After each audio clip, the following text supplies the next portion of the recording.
Baik, Assalamualaikum warahmatullahi wabarakatuh dan salam sejahtera kepada semua penonton yang menonton video ini di channel YouTube Nur Aminah Omar. Jadi dalam siri video kali ini saya sebenarnya membawakan satu senario yang berdasarkan kepada soalan yang diajukan, yang ditanyakan oleh usahawan melalui platform-platform yang berkenaan. Ada yang menghantar email, ada yang menghantar message di page Facebook, dan ada juga yang menghantar message di talian WhatsApp. Jadi untuk video kali ini saya bawakan satu lagi pertanyaan. Beliau merupakan seorang usahawan yang mempunyai beberapa orang partner dalam syarikat. Maka situasi yang timbul adalah pembahagian tugas dan kuasa-kuasa dalam pengurusan pelaksanaan perniagaan. Jadi salah satunya ramai yang ada kefahaman bahawa siapa yang meletakkan modal paling banyak, dialah yang mempunyai paling banyak kuasa. Bermaksud siapa yang meletakkan duit, maksudnya partners itu, sekiranya partners itu yang membawa wang yang paling banyak sebagai modal, bermakna dialah yang paling berkuasa. Ini adalah fahaman yang tradisional. Maksudnya fahaman kebiasaan ramai orang di luar sana. Baik, jadi untuk menjawab soalan ini, soalannya mudah saja. Beliau bertanya, apakah kuasa orang yang membawa modal banyak itu mempunyai kuasa penuh ke atas pengurusan syarikat. Saya menjawab secara begini. Saya terangkan dulu situasinya. Baik, pertama sekali tuan dan puan, apabila kita berpartner, kita semak dulu sama ada situasi partnership kita itu dalam bentuk enterprise, PLT atau sendirian berhad. Jadi secara teknikalnya kita perlu uruskan hal-hal itu. Jadi perlu disusun sama ada setiap daripada kita. Jadi saya letakkan satu senario. Katakanlah kita mulakan perniagaan dengan 3 orang partner. Jadi mesti ditetapkan adakah perniagaan kita itu akan digunakan dalam bentuk enterprise, dalam bentuk PLT ataupun dalam bentuk sendirian berhad. Bagaimana cara dia dijalankan pengurusan syarikat itu. Dia ada 3 partner. Jadi dalam 3 orang ini sepatutnya sudah dipersetujui berapakah nilai modal yang dibawa oleh setiap satu. Jadi akan ada yang bawa modal paling besar, akan ada yang sikit, akan ada yang lebih sikit, ataupun equal, ataupun semua membawa modal yang sama. Jadi senario ini berbeza dari satu partnership kepada partnership yang lain. Jadi saya ambil satu senario. Jadi katakanlah dalam senario ini ada 3 orang partner. Saya letak senario untuk perbincangan. Katakanlah kita ada 3 orang partner dan kita menubuhkan satu syarikat PLT. Saya ambil yang tengah-tengah kerana enterprise adalah yang paling setting yang paling kecil, PLT yang di tengah, dan sendirian berhad. Kerana PLT ni konsepnya separa enterprise dan separa sendirian berhad. Jadi saya bagi contoh PLT. Katalah 3 orang dah bersetuju, dah buka syarikat, dah berjumpa company secretary, dah ada agreement, dah letakkan berapa modal. Jadi ditakdirkan dalam 3 orang partnership ini, dalam partnership 3 orang ini, salah seorang adalah membawa modal yang paling banyak. Katalah paling banyak mungkin kita sebut mungkin dia sebagai 50%. Katalah dia membawa modal sebanyak 50%. Maka bagaimanakah penyusunan kuasa dalam perjalanan pengoperasian syarikat? Sebenarnya dia tidak ada kena-mengena dengan modal yang dibawa. Pemegang saham bawa modal, that's it, itu sahaja. Kemudian apabila kita sudah lantik tim operasi, maksudnya siapa yang bekerja. Dalam konteks ini 3 partners itu dalam syarikat startup ini bersetuju untuk 3 bekerja.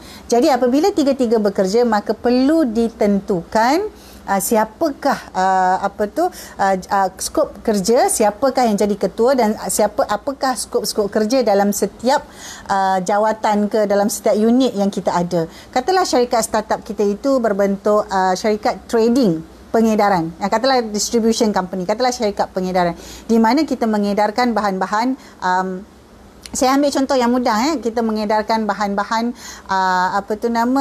pembelajaran untuk anak-anak di rumah. Kita bukan satu syarikat, tapi syarikat tu fungsinya mengedarkan bahan-bahan pembelajaran di rumah. Kita tak produce, kita ambil orang punya dan kita edarkan syarikat kita. Jadi syarikat kita ada 3 orang. Jadi tuan dan puan pun dah setuju ada seorang ketua. Biasanya tuan dan puan akan lantik CEO lah kalau PLT kan. Seorang ketua. Kemudian tuan kata oleh kerana kita buat syarikat trading, maka kita perlu ada sales and marketing, arm yang besar. Sales and marketing. Dan puan kata kita ada seorang lagi yang mesti menguruskan hal account. So kita kata account, finance, jadi tambahlah admin, HR. Okay, sales, marketing, kita kata tambah kerja dia, branding. Okay, sales, marketing, branding. Okay, seorang CEO. Ya? Jadi CEO ni sebenarnya adalah ketua yang memantau kedua-dua unit. Jadi mungkin CEO pada waktu ini akan ambil satu lagi, portfolio, satu lagi skop kerja. Jadi mungkin dia akan kata, okay, saya akan ambil bahagian purchasing and procurement. Maksudnya dia yang akan dapatkan bahan-bahan. Maksudnya bahan-bahan yang nak diedarkan, yang nak dijual.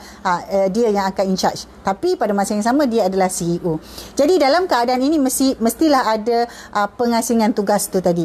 Jadi katakanlah kita adalah pegawai, kita adalah partner yang menjalankan kerja-kerja marketing, sales dan juga branding. Maka sebenarnya kita mempunyai kuasa penuh kepada job scope kita itu. Tetapi mestilah dibincangkan dalam kerangka syarikat. Jadi tidak semestinya, bagaimana kita nak melantik CEO ni tadi, dia tak semestinya yang bawa duit banyak, bukan. Dia mestilah individu yang layak untuk kita lantik. Kalaupun dia bawa duit banyak, tapi dia tak pernah buat bisnes, dia tak tahu struktur syarikat, dia tak tahu nak lead satu company, jangan lantik dia jadi CEO. Tak payah. Kerana jadi seorang CEO ni bukan kerana ada duit banyak dan boleh bagi modal banyak untuk kita jadi CEO, bukan.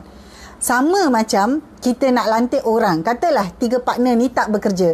Apakah kriteria dan ciri-ciri kita nak buat masuk seorang CEO? Itulah kriteria dan ciri-ciri yang mesti ada antara 3 orang ini yang kita perlu lantik jadi CEO.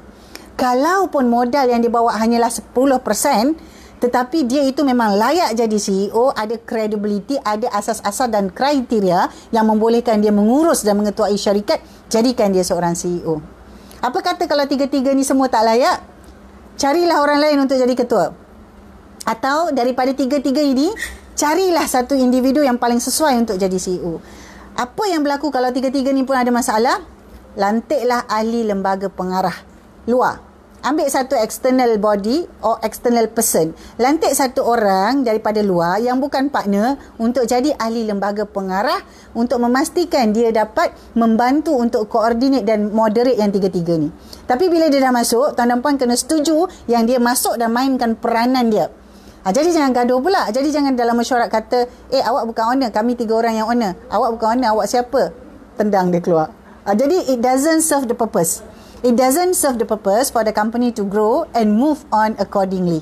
Jadi 3-3 partner ini kena sedarlah apa cara dia nak buat bisnes tu macam mana. Kalau kata ada risiko 3-3 ni nanti bergaduh ke apa ke macam mana, salah satu cara yang boleh dilakukan adalah lantik ahli lembaga pengarah. 3-3 boleh jadi ahli lembaga pengarah, tapi lantik seorang lagi. Tapi kena ingat bila lantik ahli lembaga pengarah, dia ni eksternal, mestilah dipersetujui yuran-yuran dia sebagai director tu tadi, kerana nama dia akan dimasukkan dalam syarikat. Dan biasanya lantikan ni biasa 2 tahun sebagai director. Dan daripada 3 orang ni, kalau salah seorang kita nak lantik jadi CEO syarikat, lantikannya pun biasanya 2 tahun. Ada setengah syarikat dia ambil pendekatan, syarikat startup ni dia ambil pendekatan untuk buat rotate, untuk rotate. 2 tahun dia, 2 tahun dia, 2 tahun dia. Jadi dia akan tengok performance syarikat setiap 2 tahun.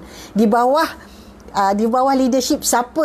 Dia akan lihat di bawah leadership siapa, di bawah pengetuaan siapa syarikat tu pada waktu itu yang ada orang nampak peningkatan atau nampak growth. Dia tak semestinya untung, tapi nampak peningkatan, nampak growth. Maka itu sebenarnya cara mereka melihat dan buat assessment kepada CEO untuk syarikat tersebut. Jadi perkara ini boleh dilakukan tuan dan puan, tetapi biasa dalam konteks startup dan biasanya generasi muda, sekiranya tuan dan puan perlukan satu kata moderator atau ada mengalami situasi yang berkenaan, sebenarnya saya ada dipanggil untuk duduk sebagai ahli lembaga pengarah, itu satu. Dan kedua, saya juga ada dipanggil untuk duduk bersama partners untuk memastikan hala tuju dan kefahaman mereka jelas. Tetapi tuan dan puan perlu ingat apabila memanggil saya ini, satunya adalah saya akan letakkan worst case scenario. I will put the worst case scenario on the table. So for you, all the partners to consider what you are currently doing and where you are currently moving. I have experienced more than one company that at the end dissolve because all the partners are not ready seeing the worst case scenario that I put it on the table. Jadi kepada tuan dan puan sekiranya memerlukan servis begitu boleh hubungi saya, tetapi perlu bersedia menerima hakikat dan perkara-perkara yang benar yang akan saya kemukakan. Kerana perniagaan ini tuan dan puan bukanlah satu perkara yang indah-indah sahaja, kerana dia datang dengan komitmen. Komitmen ini maksudnya adalah what are you willing to sacrifice for success.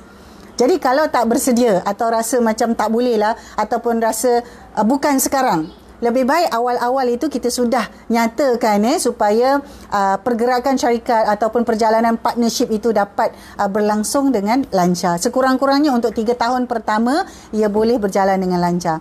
Baik, untuk itu dalam video ini saya sudah kupas, saya sudah jawab satu soalan tentang bagaimana menentukan kuasa ataupun tentang menentukan siapa sebenarnya yang mempunyai lead role dalam sebuah syarikat, terutama syarikat startup yang dibangunkan bersama beberapa orang partners.